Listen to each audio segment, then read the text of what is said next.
maa ngi tudd Mame Thierno Mbaye laa tudd dëkk Darou Moussi.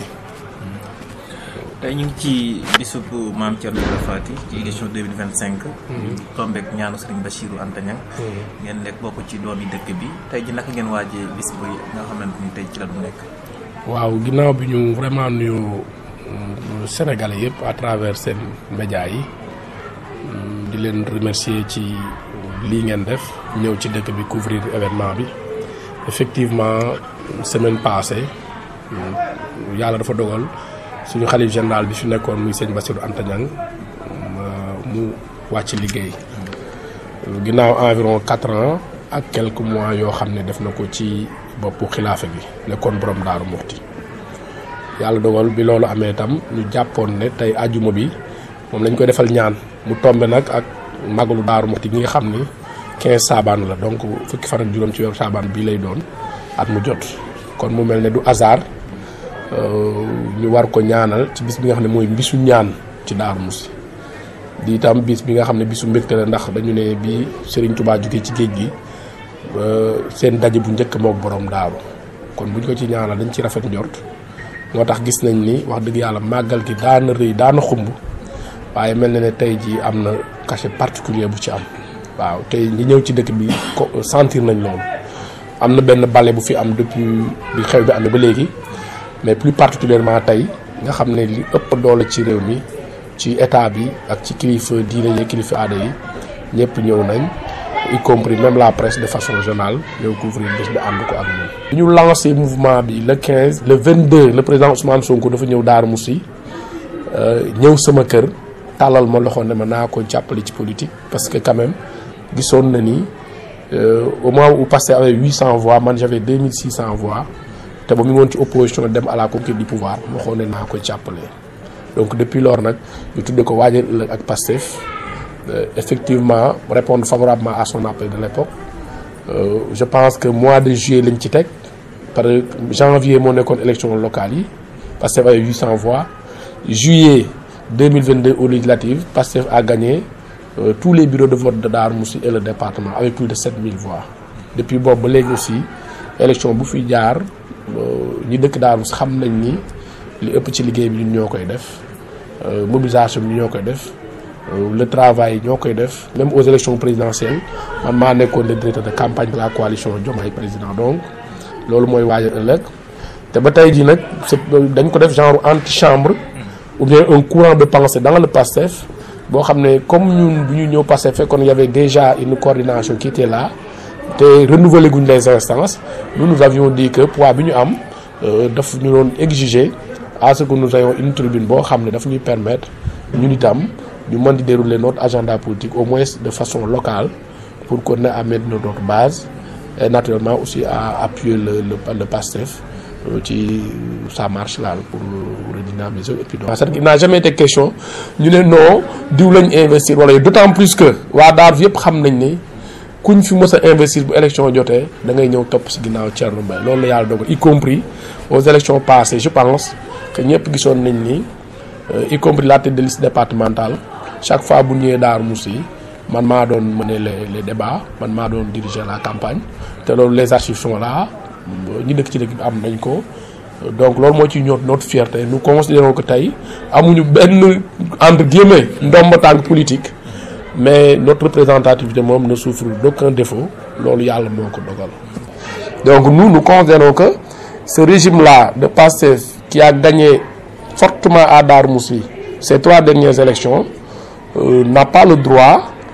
à l'arrivée du bilan ou bien à la fin du mandat que Darou Moussi puisse bénéficier wu ci régime bi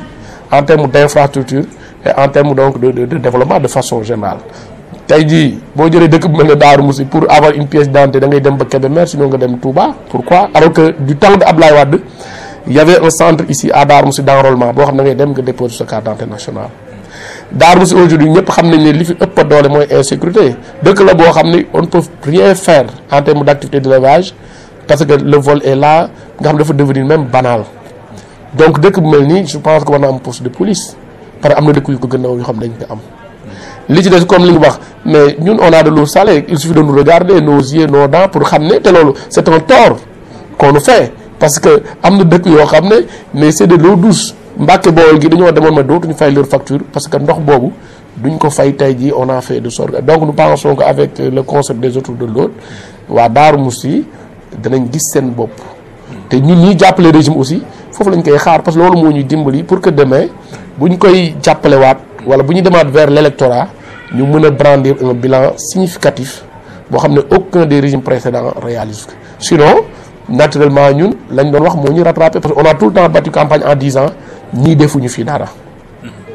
et même Fada Diagne pour que ñu mën koo gagner c'est ça son bilan. Pour les emplois nag salariés et ensuite loolu je pense que un peu l'État a dit que da koy démocratiser léegi on va faire des appels d'offres on va ouvrir des plateformes de recrutement xëy na loolu aussi les jeunes Daarois diplômés bu ñu ko déggee nga xam ne ils ont maintenant accès à l'information war nañ mën a postuler ñenn ñi mën nañ am foofu li ci des mooy les responsables politiques qui sont là li nga xam ne ñu ngi toog ci ay positions mu am ay marge de recrutement également ñoom aussi dañ leen interpeller à ce que ñu recruter bu ñu defee noonu maintenant ñi ci des ils peuvent faire des initiatives privées ñu espérer ne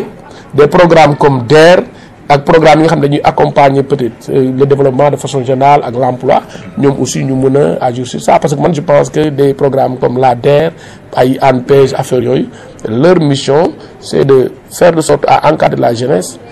en termes de formation et de financement pour que ñi nga xam ne déjà ils sont porteurs de projets ñu mën a faire développer les initiatives privées ci pour rek la am tu es aujourd'hui chômeur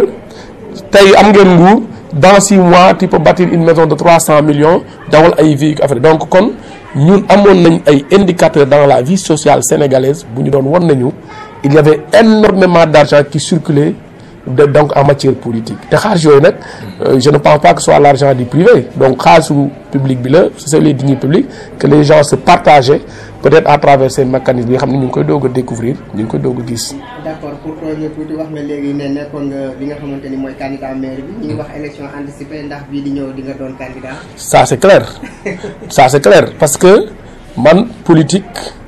bi ma koy def dafa yàgg. parce que mën naa ne paalaa ci même bu dee smart parce que dama koy def depuis l'école primaire Darou Mousty yàlla li mu dogal mooy tey jii képp ku àndul ak man mënoo ko gagner te ñii seetaan danañ ko dégg waa Darou xam nañ ko élection yi dans tous les cas candidat lay doon parce que loolu c'est pas négociable parce que mënoo dëkk ci dëkk depuis 20 ans ngay travailler à prendre une base nga dem ba ëpp doole politicien bu ñuy wax Modou Diagne Fada ba moom ci boppam ak ñi ko àndal xam ne loolu mooy réalité ngay dem élection municipale parce que quand tu n'es pas maire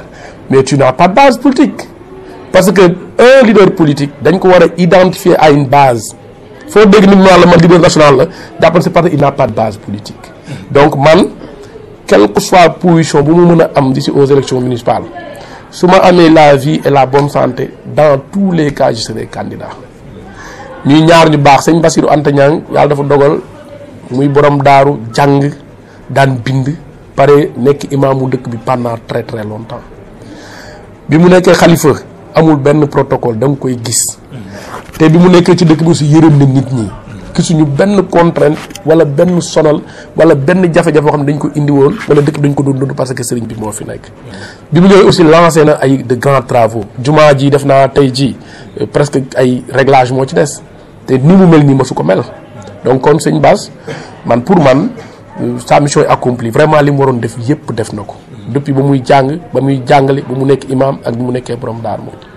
Serigne Khalil mi toog kooku il faut également dem nga laaj Darou Mousty amul ku mu lebalul ci dëkk bi teraanga amul en tout cas léegi xëy na ñu ngi magal mais Serigne Khalil lu weesu ñaari at yi amul dara luy xew ci Darou Mousty surtout xewu naqar boo xam ne du ko ànd ak seen tous les jours soo mosoon dem à l'enterrement da nga koy fekk dëj boo dem da nga ko fay fekk képp ku ko mos a wax damaa am ngénte kaay tuddal ma danaan la wax ma ban heure nga ko bëgg pour le sera man personnellement suma lépp la